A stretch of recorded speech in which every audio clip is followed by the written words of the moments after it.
Hello everybody, welcome back to my channel, and in today's video I would love to talk about the very highly anticipated new releases, and if this is something that you're into, then stay tuned. And the first perfume that I want to discuss is Kurky by MFK.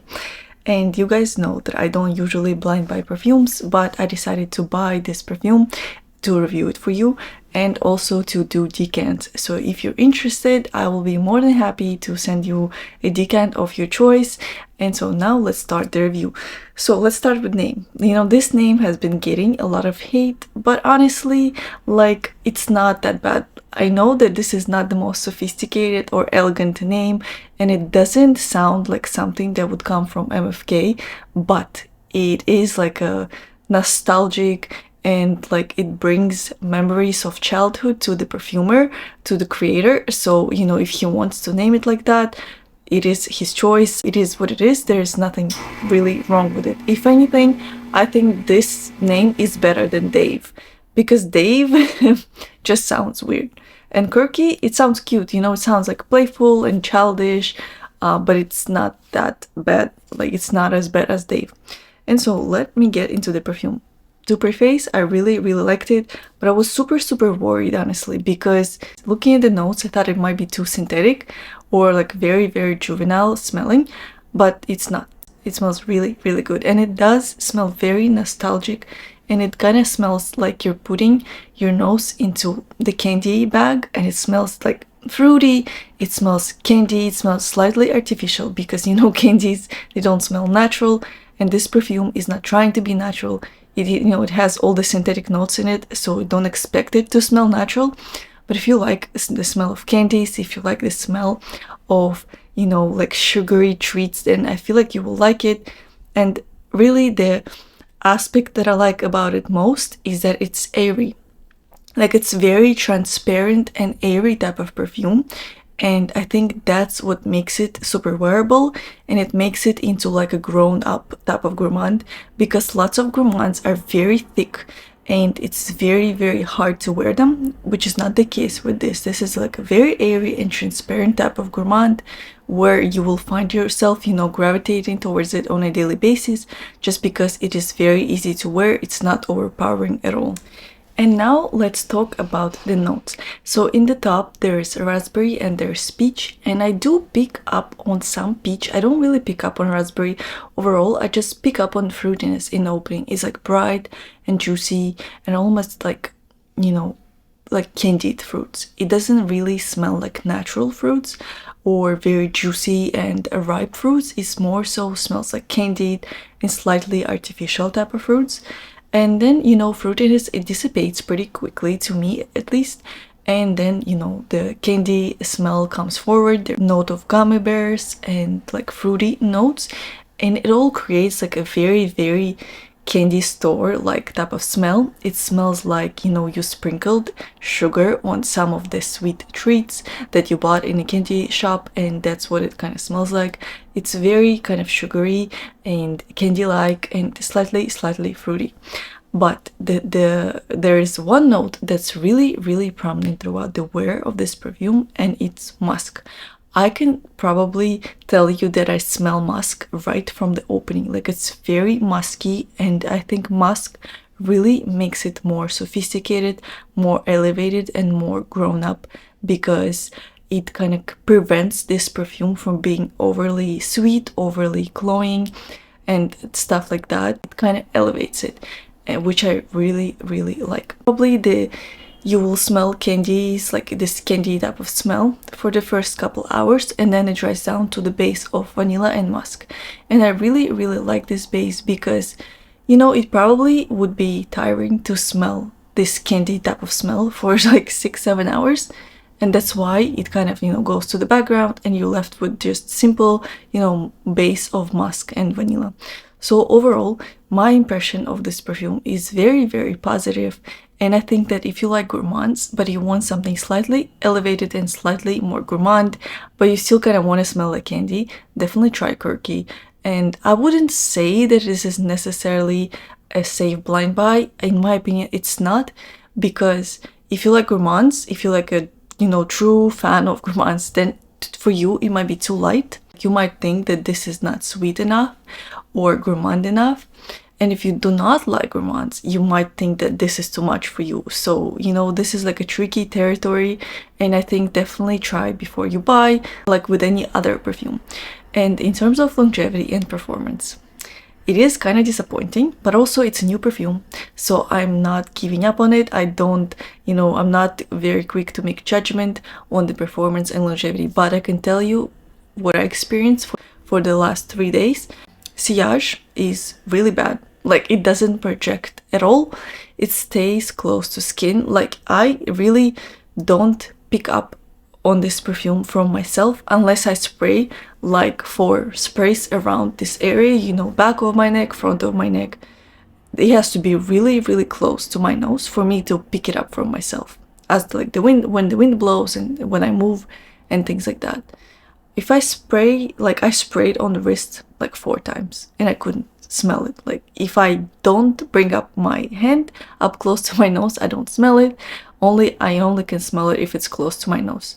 So, you know, probably it's not gonna project a lot. Probably it's not gonna be this beast mode kind of like screaming type of perfume. It's gonna sit close to skin unless it really changes with time. I'm not sure, you know, I can only tell you my experience for the past couple of days. But performance is pretty good. Like, I sprayed it at 8 a.m. and I could still smell it faintly around 4 or 5 p.m., which is pretty good. You know, you're gonna be able to pick it up if you really smell it up close, but if you don't, then you're not gonna smell it. So that is it. And for me, it's not a deal breaker. Like, I don't mind reapplying, but I would probably prefer for it to be slightly more louder, just because, you know, like, this perfume is gonna get used up super quickly if you end up spraying like 8 times every day. So that was my review on Kurky, and please let me know, have you guys tried this perfume? Are you guys interested? And if so, like, what do you think about it overall? And next perfume I want to talk about is Never Ending Summer. I went into Sephora to try this perfume and I really liked it. Like, looking at the notes, you know, I was excited for it because it sounds like Italian summer in a bottle. It sounded really juicy, bright, and uplifting, and it did definitely smell like Aperol Spritz. Like, it straight up smelled like Aperol Spritz, which I really like. Aperol Spritz is one of my favorite summer drinks, and I know this is like very basic drink, but I love it a lot. And you know, when summer comes, I just wanted to have Aperol Spritz whenever I have a drink. So this perfume, you know, it smells like Aperol Spritz. It smells like bitter orange. There's definitely this like bitter quality to it in the opening, and I like it personally. You know, I'm not sure if everybody will, but I definitely like it a lot. I would say that the citrusiness goes away pretty quickly and you're left with lots of woods. There's vetiver, there's cedarwood, and there's patchouli. And patchouli for me is not prominent at all. It's also as if it's not even there, so, you know, don't worry about patchouli at all. But you have to be okay with woodiness because like I said, you know, the dry down is pretty woody. Like, there's lots of vetiver and a touch of cedarwood. So if you're okay with like bitter citruses on top and then woodiness on the bottom, then you will probably like it. And another thing I wanted to mention is that this perfume, you know, it kind of leans unisex, but slightly towards like the masculine side. So if you're very, very sensitive towards like masculine leaning perfumes, try it first, because there is no sweetness. There is nothing floral, nothing sweet that would make it feminine. There are mostly like traditionally masculine notes like citruses, woods, you know, some spices, which spiciness I don't really pick up. It's mostly the citrusiness and the woods.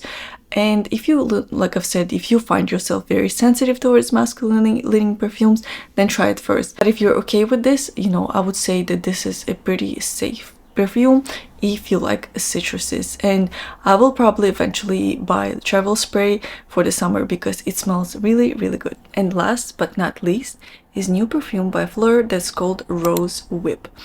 It honestly came out of nowhere. One day I just saw it on TikTok, and next thing you know, it was available next week in Sephora. So there was a very unexpected launch. I feel like there wasn't a lot of teasing prior to the launch.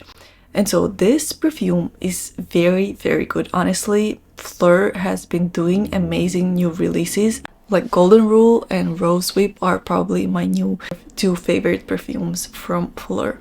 So let's talk about Rose Whip, and today it's my fragrance of the day, and it smells like jammy, sweet, fruity rose in opening. Like it's kind of like a deeper, darker take on the fruity rose.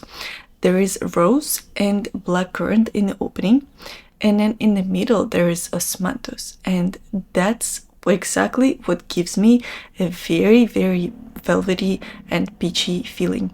Like in the opening I smell lots of rose, like it's very floral, but also I smell lots of fruitiness, and it's kind of like a very creamy and peachy fruitiness. And I was thinking, like, what could possibly give me this peachy feeling, because blackcurrant doesn't do that. Like blackcurrant just smells very, very different. And then I realized it's osmanthus. You know, osmanthus tends to give perfumes this very peachy feeling, velvety feeling, almost like a leathery feeling. Sometimes, you know, it depends on what other notes surround it. And in this case, you know, it doesn't give me leathery feeling, it gives me peachy feeling. And I feel like rose and osmanthus go here so well together. So I really, really like it. It's kind of like a jammy rose, but at the same time it's fruity and fresh and clean type of rose. It's very hard to explain. You kind of need to try it. But you know, if the combination of rose and peach sound good to you, then I feel like you will love it. I also know that there is a note of nutmeg, and honestly, I don't really pick up on spiciness, and I do know that the note of nutmeg is very gentle, like it's a lot more gentle than other spicy notes, so it might be just, you know, kind of giving this perfume a little kick, but it doesn't really make it spicy in my opinion. In the dry down there's amber, cashmere wood and musk, and I do pick up on this kind of cashmere feeling of like something very soft and velvety and smooth, almost like a kind of like a warm sweater, which I really, really like. And I do pick up on warm quality, which is probably coming from amber. And musk, you know, makes it even more soothing and even more wearable. And so in my opinion, the most prominent notes in this perfume are rose, osmanthus, some blackcurrant, and probably a combination of amber and cashmere woods. So overall, really, really high rating for this perfume. One of the best for Fleur, and one of the better rose perfumes out there, like for especially in this price point. You know, this is really, really good for kind of like designer price, because in my opinion, like it's really good. And if you like rose perfumes and you want something more kind of unique than your typical like clean girly rose, and if you don't want to go into this like powdery rose direction, like such as the Ligne Exclusive or the new release Kayali Majesty Rose Royale, you know, if you want something different from those perfumes, then you will probably like Rose Whip.